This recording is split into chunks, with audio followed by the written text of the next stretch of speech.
ദൈവത്തിന് സ്തുതി. പ്രഭാതകിരണത്തിലേക്ക് സ്നേഹവന്ദനം.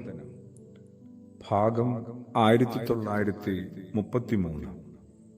ഇന്ന് ഏപ്രിൽ മാസം 16-ാം തീയതി, 106-ാമത്തെ ദിവസത്തിലെത്തി. കഷ്ടാനുഭവാഴ്ചയുടെ 3-ാം ദിനമാണ്. നീ ഇന്ന് എന്നോടുകൂടെ പറുദീസയിലായിരിക്കും. വിശുദ്ധനായ ലൂക്കോസിന്റെ സുവിശേഷം 23-ാം അധ്യായത്തിൽ നിന്ന്. ക്രൂശില് നമ്മുടെ കർത്താവ് അരുളി ചെയ്ത 2-ാമത്തെ മൊഴിയാണ്. അന്ന് കാൽവരിയില് 3 കള്ളന്മാരെ ക്രൂശിലേറ്റിയെന്ന് ഗ്രീക്കിന്റെ എഴുത്തുകാരൻ കസൻസാക്കിസ് പറയുന്നുണ്ട്. ഒന്ന്, ഹൃദയങ്ങൾ കവർന്നെടുത്തതിന് ക്രിസ്തു എന്ന് പറഞ്ഞ ആളെ. ലോകത്തിലെ എന്തൊക്കെ വിഭവങ്ങൾ കവർന്നെടുത്തതിന്റെ പേരിൽ മറ്റ് 2 പേര്. ആ മറ്റ് 2 പേരിൽ ഒരാളെ പിന്നീട് നല്ല കള്ളനെന്നും മറ്റേയാളെ മോശം കള്ളനെന്നും ജനവും വിളിച്ച് വേർതിരിച്ചു. ക്രൂശിതന്റെ ആദ്യത്തെ മൊഴി ഇരുവരും നന്നായി ഉണ്ടായിരുന്നിരിക്കണം. ആഴം ഗണിക്കാനാവാത്ത സ്നേഹത്തിന്റെ മാപ്പ് നൽകുന്ന മൊഴി.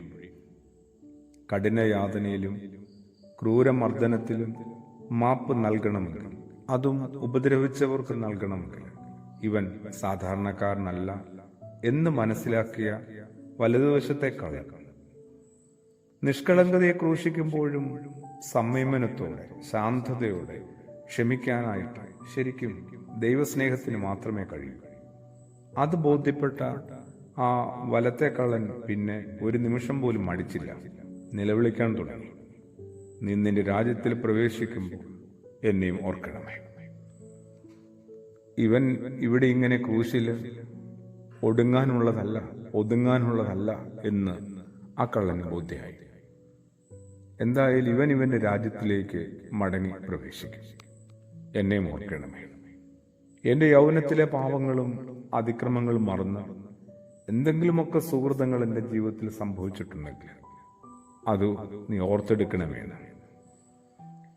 ശരിക്കും ഈ കള്ളന് ഇങ്ങനെയൊന്ന് യാചിക്കാനായിട്ട് ധൈര്യമായത് യേശുവിന്റെ ക്രൂശിൽ കിടന്നുകൊണ്ടുള്ള ആദ്യത്തെ മൊഴിയായിരുന്നു. പിതാവേ, ഇവർ ചെയ്യുന്നത് എന്താണെന്ന് ഇവരറിയുന്നില്ല, ഇവരോട് ക്ഷമിക്കണമേ. അതോടുകൂടിയാണ് ആ കള്ളനൊരു ധൈര്യം ഉണ്ടായത്. സ്വർഗമാണ് ശരിക്കും അയാൾ ചോദിക്കുന്നത്. ഒരു മടിയും കൂടാതെ നീ എന്നോട് സ്വർഗം ചോദിച്ചോ എന്ന് ആ തകർക്കപ്പെട്ട മുഖം ഇങ്ങനെ മൗനമായി വിളിച്ചു പറയുന്നുണ്ട്. അതാ കള്ളനും ബോധ്യമായി. നമ്മളുടെ ഹൃദയത്തിൽ ഇനിയും ആവശ്യത്തിന് സ്നേഹമെത്തിയിട്ടില്ല. ക്രിസ്തുയേശു തൻ്റെ ഇരുവശങ്ങളിലുമുള്ള ഈ മനുഷ്യരോട് ക്ഷമിക്കാൻ തയ്യാറായിരുന്നു. പക്ഷേ ഒരുവനുള്ള മൊഴിക്ക് മാത്രമേ അവസരമുണ്ടാവുന്നു. പറുദീസയിലേക്ക് യാത്ര ചെയ്യാൻ ആരും വൈകിട്ടില്ല എന്ന ഓർമ്മപ്പെടുത്തലാണ് നല്ല കള്ളനോടുള്ള മൊഴിയുടെ അർത്ഥം. ഒന്നും വൈകുന്നില്ല. ഒരു വലിയ ആശ്വാസമാണ് നമുക്ക് കേട്ടോ. അവനിലേക്ക് അവസാന മണിക്കൂറിൽ പ്രവേശിച്ചാലും നിന്നെ കാത്തിരിക്കുന്ന ആത്മീയ അനുഭൂതിയുടെ ധനാറ ഒന്നു തന്നെയാണ്. പക്ഷെ നിരന്തരം അവസരങ്ങൾ പാഴാക്കുന്നവർ, അവർക്കിനി ഒരു അവസരം കൂടെ കിട്ടുമെന്ന് എന്തെങ്കിലും ഉറപ്പുണ്ടോ?